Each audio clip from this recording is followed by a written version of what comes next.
비시디아 안디옥에서의 바울의 설교는 아주 강력했습니다.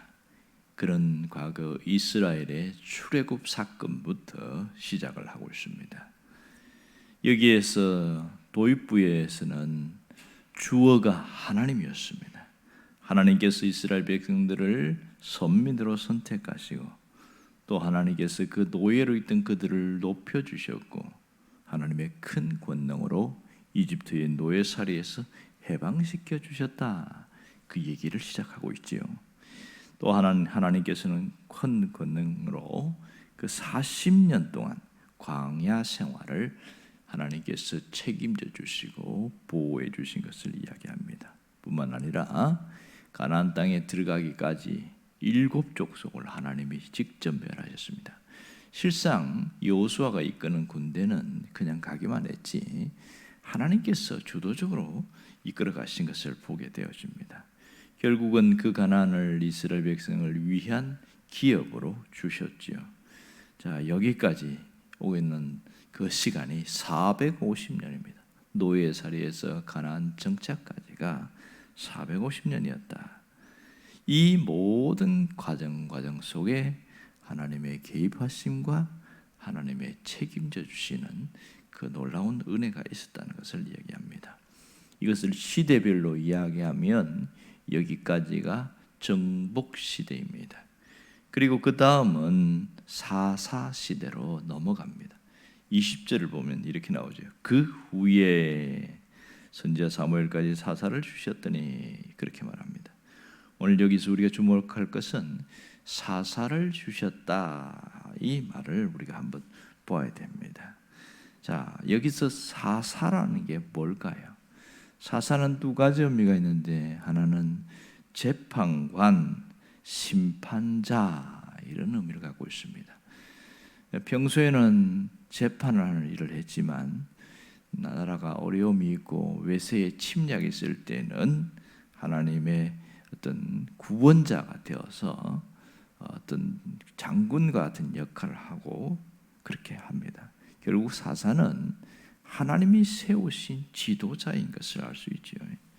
사사기에 보면 12명의 사사가 나옵니다. 그러니까 에훗과 삼갈과 드보라와 기드온, 돌라, 야일, 엘론, 압돈 그리고 입다와 입산 마지막 삼손까지 12명의 사사가 나와요. 그 사사에서 오늘 성경에 보니까 사무엘까지를 사사라고 취급하고 있습니다. 그러니까 실상은 13명의 사사가 되죠. 그래서 사무엘은 세 가지 직분을 같이 갖고 있었어요. 그는 레위지파의 제사장 직분을 갖고 있었고 그리고 오늘 나오는 대로 선지자 역할을 했습니다. 그리고 마지막 사사 역할을 합니다. 자, 이렇게 사사 시대가 오늘 사무엘을 통해서 막을 내리고 있는데 여기서 왜 사무엘까지 사사를 주셨다 왜 이런 말을 할까요? 그것은 그 다음 이어지는 얘기 때문에 그렇습니다. 이스라엘 백성들이 하나님의 다스림에 만족하지 못했기 때문에 그렇습니다. 그들은 다른 이웃 나라처럼 우리에게도 왕을 달라 그 얘기를 합니다.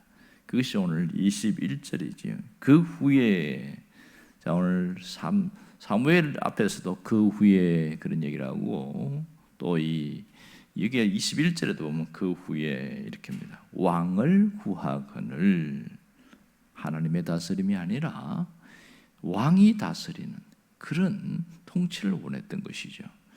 시대별로 보면 이제는 신정 통치에서 왕정 통치로 넘어가게 되었습니다.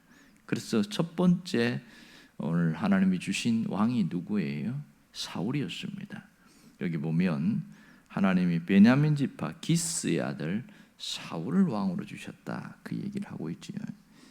자, 이 사울이 왕이 되는 과정을 보면 예사롭지 않습니다. 12지파 중에서 하나님이 한 지파를 선택했는데 베냐민 지파였습니다. 베냐민 지파에서도 가장 또 약한 그런 기스의 아들인 사울을 선택했습니다. 하나님이 사울을 선택한 것은 딱 한 가지였어요. 자신을 가장 작게 여겼기 때문입니다. 가장 약한 자요, 작은 자로 여겼습니다. 하나님이 주도적으로 뽑았어요. 백성들이 제비뽑기에서 뽑은 게 아니고 하나님이 직접 뽑았는데, 하나님 왕으로 세운다고 그러니까 이 사울이 여행 그 도구들 사이에 숨어가지고 안 나오는 겁니다. 어찌 내가 왕이 될 수 있겠는가 이러면서 아주 그냥 피해 다녀요. 하나님이 사무엘에게 어디 있다 알려줘서 그래서 그를 추대하게 되어집니다. 이렇게 겸손했던 사울이 왕이 된 이후에 변하기 시작하지요.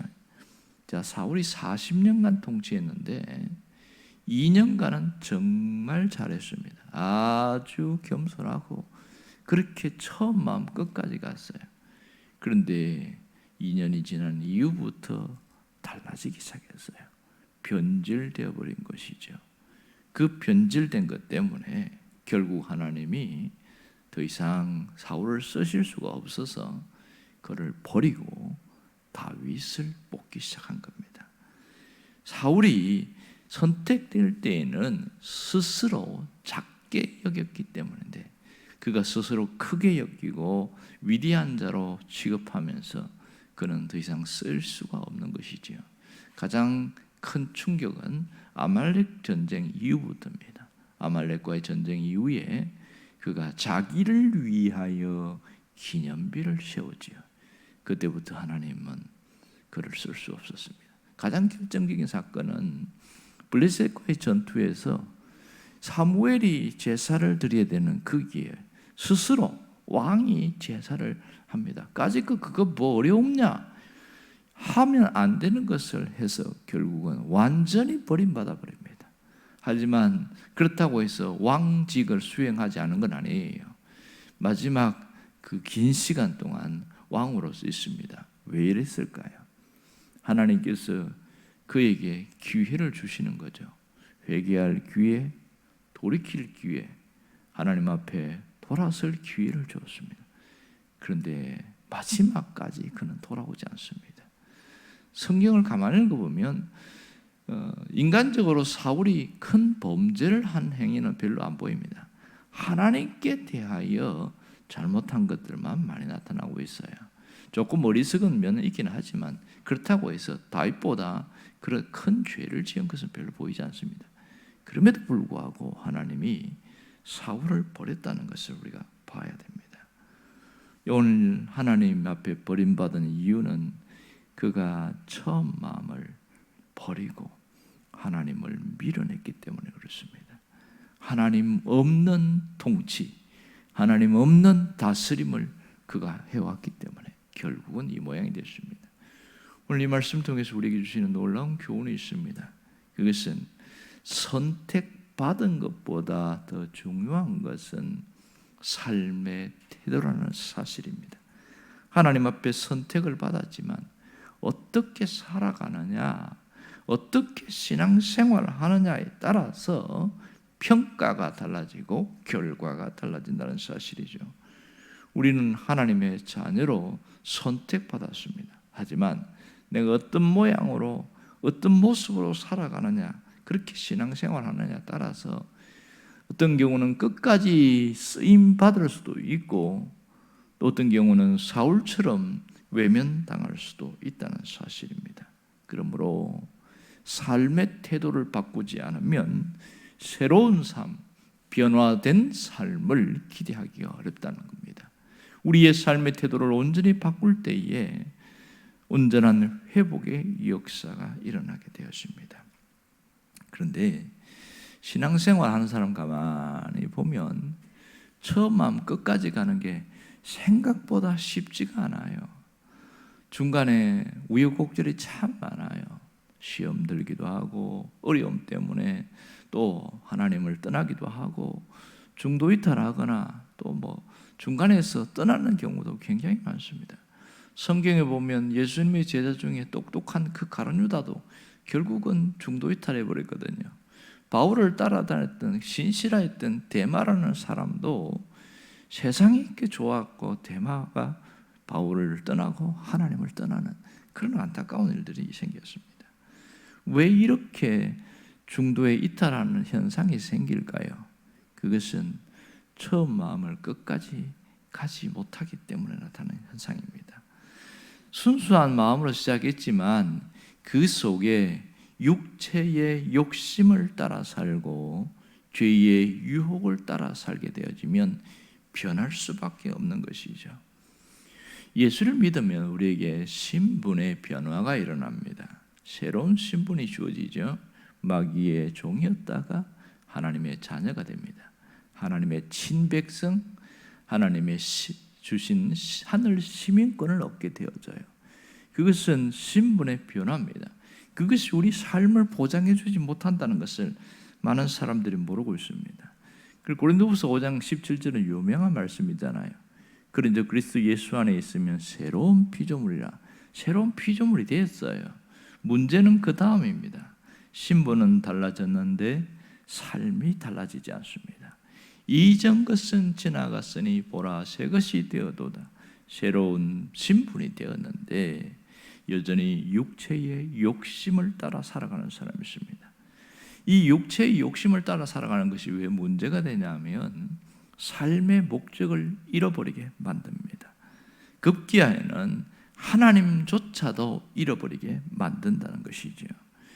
이 육체의 욕심을 따라 살면 목적이 무너지니까 왜 살아야 되나 이런 생각이 수도 없이 밀려오게 되어져요. 결국 이렇게 목적 없이 살면 그 속에 허무감과 절망감이 밀려오게 되어집니다. 똑똑했던 그 노벨 문학상을 받은 그 문학가 중에서 해밍웨이가 있잖아요. 이 사람은 하나님을 알았어요. 하지만 하나님을 밀어냈습니다. 그리고 자기가 마음대로 살았습니다. 머리가 좋아서 많은 소설을 썼는데 우리에게 가장 오래 기억되는 것은 노인과 바다입니다. 그 소설은 자기 인생의 전체를 보여주고 있어요. 그는 삶의 목적을 잃어버리고 살았습니다. 그리고 그냥 육체의 욕망을 따라서 이렇게 저렇게 사는데 그 허무감을 견딜 수 없어서 마지막에는 자살로 생을 마감하게 되었습니다. 세상에서 많은 사람들이 예수를 믿는 사람도 이런 모습으로 살아가면 여전히 똑같은 것이 반복한다는 사실입니다. 하나님 우리가 이러한 삶을 살기를 원치 않고 있습니다. 어떻게 하면 제대로 살 수 있을까요? 삶에서 오늘 우리가 하나님을 놓치지 말아야 합니다. 하나님을 놓치지 않을 때에 가장 아름다운 생애를 살아갈 수 있습니다. 가장 안타까운 삶은 허무한 삶이에요. 그러나 가장 가치 있는 삶은 의미 있는 삶입니다. 가장 가치 있는 삶은 버림받는 삶이 아니라 쓰임받는 삶이라는 사실입니다. 인생의 목적을 발견하고 그대로 살아가는 사람은 마지막까지 쓰임받다가 간다는 것이죠. 하나님이 만드신 걸작품대로 살아간다는 사실입니다. 정말 많이 가진 것이 중요한 게 아닌 것을 우리는 솔로몬을 통해서 알 수가 있습니다. 그는 정말 많이 가졌지만 삶의 목적이 흐트러졌을 때에 자기는 무의미하다 이렇게 했습니다. 헛되다 이랬습니다. 전도서 1장에 보면 반복되는 단어가 뭐예요? 헛된 삶이었어요. 헛되고 헛되니 헛되며 헛되고 모든 것이 헛되도다. 해 아래서 많은 수고를 해봤고 가질 것 다 가지고 누릴 것 다 누려봤는데 너무나 헛되다 이렇게 이야기합니다. 비단 솔로몬만 그럴까요? 우리는 그처럼 그렇게 살지 않아도 하나님을 잃어버리고 목적 없이 살아가면 이렇게 살아갑니다. 왜 이 모양이 됐을까요? 죄는 이 목적을 잃어버리게 만듭니다. 죄는 인생을 망가뜨립니다. 엉뚱한 방향으로 가게 하고 인생을 낭비하게 하는 것이 죄이기 때문에 그렇습니다. 그러므로 이런 삶을 청산하기를 원한다면 딱 한 가지만 하면 됩니다. 뭘 하면 되죠? 오늘 우리가 삶의 태도를 바꾸는 거예요. 대단한 걸 바꾸는 것이 아니라 삶의 태도를 바꿀 때에 우리에게는 새로운 삶이 열린다는 사실입니다. 이전에는 욕망이 이끄는 삶을 살아갔다면 이제는 주님이 이끄는 삶으로 살아가는 것, 이것이 삶의 태도를 바꾸는 거예요. 그렇게 어려운 건 아닙니다. 그러나 여기서부터 새로운 변화가 일어납니다. 과거에는 육체의 욕심을 따라 이끄는 대로 그렇게 자신의 욕망을 따라 살아갔던 것을 종지부를 찍어버리는 겁니다. 더 이상 거기에 끌려가지 않겠다는 거예요. 이제는 하나님이 나를 세우신 목적, 하나님이 선택하신 그 목적을 따라 살겠다는 강력한 그런 결단이 있을 때 변화가 일어납니다. 이 세상은요, 그렇게 사는 걸 원치 않아요. 자기가 좋아하는 것, 취미생활, 또 자기의 취향대로 살아가기를 원해요. 이게 우리 시대를 이끌고 가고 있는 큰 힘입니다. 그래서 저마다 자기가 좋아하는 대로만 삽니다. 문제는 그 자체가 나쁜 게 아니거든요. 그 속에 하나님이 없기 때문에 문제고, 하나님과 등진 모습으로 살아가는 것이 가장 큰 문제입니다. 여러분, 하나님은 우리가 최고의 인생이 되기를 원해요. 최고의 인생이 되는 것은 어려운 게 아닙니다. 하나님 안에 머물고 있고 하나님의 뜻을 찾아가고 그분이 기뻐하는 삶을 살아가려고 할 때 우리는 최고의 인생으로 거듭날 수 있습니다. 여러분이 이러한 삶을 살아가기를 주의 이름으로 축원합니다. 기도하겠습니다.